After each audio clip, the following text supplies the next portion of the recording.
আজকে আবারও একটা ট্রেডিং সেশন দেখলাম যে মার্কেটের মধ্যে ভালো সেলিং হয়েছে।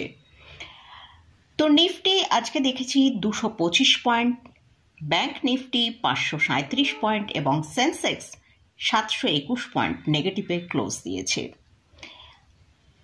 এবং আমরা যদি মিড ক্যাপ এবং স্মল ক্যাপ ইন্ডেক্সের দিকে ফোকাস করি, সেখানে আরও ভালো সেলিং আমরা দেখতে পাচ্ছি।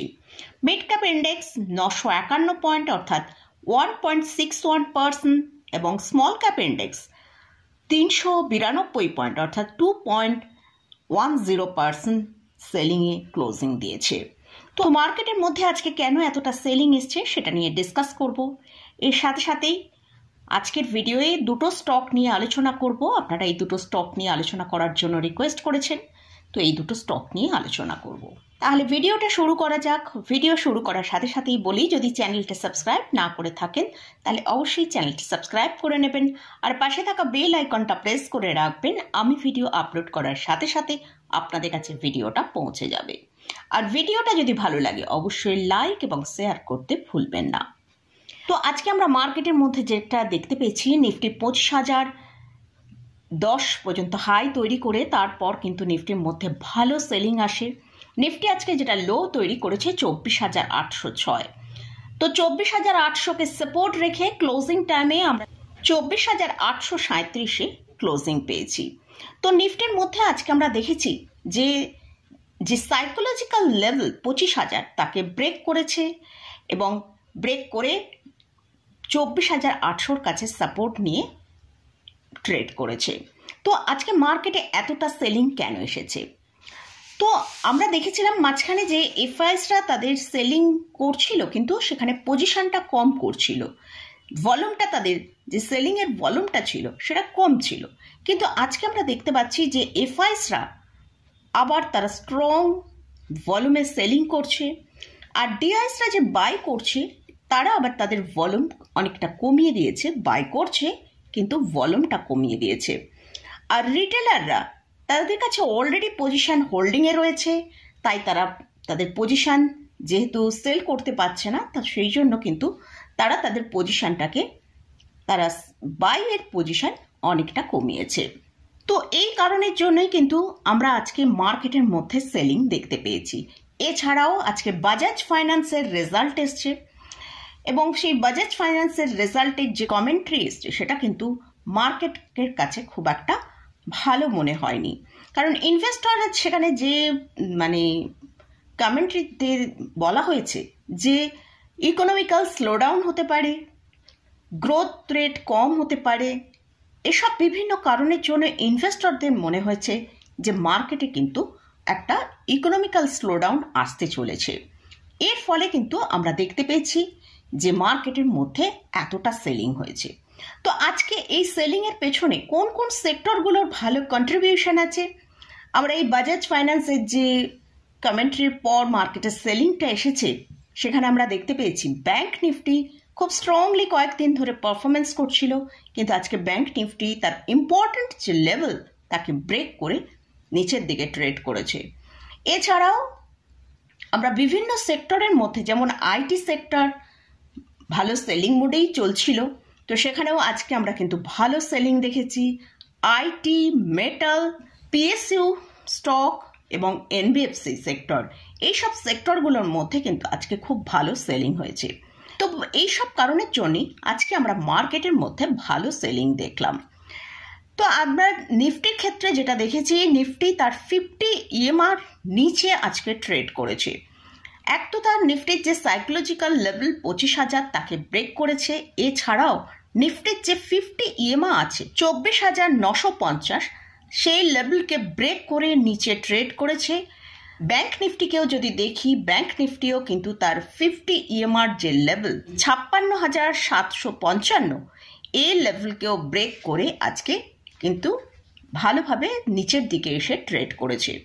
তো ব্যাংক নিফটি আজকে যে ক্লোজিংটা দিয়েছে সেটা 56,528 এবং নিফটি যে ক্লোজিং দিয়েছে সেটা 24,837-এ, অর্থাৎ আমরা দেখতে পাচ্ছি যে নিফটি এবং ব্যাংক নিফটির মধ্যে হয়তো আগামী দিনে আরও বেশ কিছুটা সেলিং আসতে পারে, কারণ দুটো ইন্ডেক্সই তাদের 50 EMR নিচে ট্রেড করছে। তো নিফটি ব্যাংক নিফটির লেভেল নিয়ে ডিসকাস করব সানডে ভিডিওতে। প্রত্যেক সপ্তাহে যেরকম করি সেরকম এই সপ্তাহতেও সানডে ভিডিওতে বিভিন্ন লেভেলগুলো নিয়ে ডিসকাস করব। তো আজকের ভিডিওয়ে নিফটি ব্যাংক নিফটিতে কেন এতটা সেলিং এসছে সেটা নিয়ে আলোচনা করলাম। এবারে দুটো স্টক নিয়ে আলোচনা করব, যে স্টকগুলো আপনারা রিকোয়েস্ট করেছেন এই দুটো স্টক সম্পর্কে। তো সেই স্টক দুটো নিয়ে আলোচনা করছি। ফার্স্ট যে স্টকটা নিয়ে আলোচনা করছি সেটা হচ্ছে বিড়লা সফট। এর ক্লোজিং প্রাইস দিয়েছে 395 টাকা।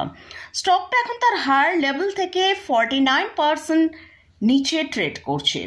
তো এটা একটা মিড ক্যাপ ক্যাটাগরি স্টক। যেহেতু এটা আইটি সেক্টরে বিলং করে তাই কিন্তু এই স্টকের মধ্যে কিন্তু আমরা ভালো সেলিং দেখতে পাচ্ছি। এমনি এটা একটা mid cap category stock. Mid cap স্টকে কিন্তু সেলিং প্রেশারটা লার্জ ক্যাপের থেকে বেশি থাকে। তো এই স্টকটার মধ্যে সেই জন্যই, যেহেতু আইটি সেক্টরে বিলং করে বলে সেলিং প্রেশারটা আরও বেশি রয়েছে।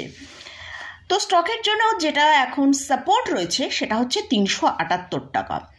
এই সাপোর্টটা যদি মেনটেন করতে পারে তাহলে ঠিকঠাক আছে, আর যদি এই সাপোর্টটা ব্রেক করে তাহলে স্টকটা কিন্তু নিচের দিকে 331 টাকা পর্যন্ত আসতে পারে। এখানে রিসেন্ট যে লোটা করেছিল 331 টাকা পর্যন্ত, তো সেখানে কাছে কিন্তু আসবার চান্স রয়েছে যদি সাপোর্ট লেভেলটা ব্রেক করে। আর এই স্টকটা ফান্ডামেন্টালি কিন্তু ঠিকঠাকই আছে। এটা 10,900 করোড়ের বেশি এদের মার্কেট ক্যাপিটালেশন। কারেন্ট পি চলছে 21.7 কাছে, মিডিয়ান পি হচ্ছে 25.8, আর যদি ইন্ডাস্ট্রি পি দেখি 28 কাছে আছে। অর্থাৎ স্টকটা কিন্তু এখন অনেকটা লোয়ার প্রাইসে আমরা দেখতে পাচ্ছি ট্রেড করছে। এছাড়াও এটা একটা অলমোস্ট ডেট ফ্রি কোম্পানি।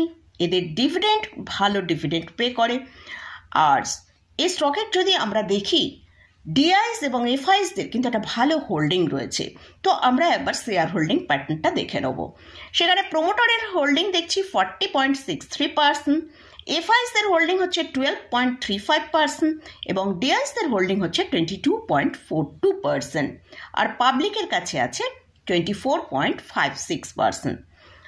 তো মোটামুটি স্টকের ফান্ডামেন্টাল ঠিকঠাকই আছে। কিন্তু আমরা দেখেছি জুন 2025-এ অর্থাৎ কোয়ার্টার ওয়ানের যে রেজাল্ট এসছে সেই রেজাল্ট কিন্তু সফট আসার জন্য কিন্তু আমরা স্টকের মধ্যে একটা সেলিং দেখতে পাচ্ছি। নেক্সট যে স্টকটা নিয়ে আলোচনা করছি সেটা হচ্ছে শ্রী দিগ্বিজয় সিমেন্ট। স্টকের যে ক্লোজিং প্রাইস সেটা হচ্ছে 85.30।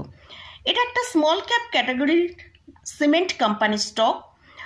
আর স্টক তার 52-week হাই থেকে এখন প্রায় 23% নিচে ট্রেড করছে। যদি আমরা স্টকের চার্টটা একবার দেখি সেখানে আমরা দেখতে পাচ্ছি স্টকটা লাস্ট মার্চে যে লোটা তৈরি করেছিল 63, সেখান থেকে কিন্তু স্টকটা একটা ভালো বাউন্স দেখিয়েছিল এবং স্টকটা এখন যে সাপোর্টটা আছে সেটা হচ্ছে 82.50 কাছে। যদি এই সাপোর্টটা ঠিকঠাক মেনটেন করতে পারে তাহলে কিন্তু স্টকটা ওপরের দিকে একটা মুভ করতে পারে, যেটা ওপরের দিকে 92 থেকে 93 এই জায়গা পর্যন্ত আসতে পারে। তো অবশ্যই তার জন্য আমাদেরকে ফলো করতে হবে যে সাপোর্টটার কথা বললাম 82.50, এই লেভেলটা মেনটেন করতে পারছে কিনা।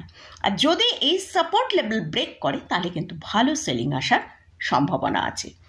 তো এই স্টক নিয়ে আলোচনা করলাম। এছাড়াও আজকে মার্কেটে এতটা কেন সেলিং এসছে সেটা নিয়েও ডিসকাস করলাম। তো এই স্টকে বা ইন্ডেক্সে কোথাও কোনো পজিশন নিতে চাইলে অবশ্যই তার আগে ভালো করে চার্ট অ্যানালিসিস করে নিয়ে তারপরে পজিশন নেবেন।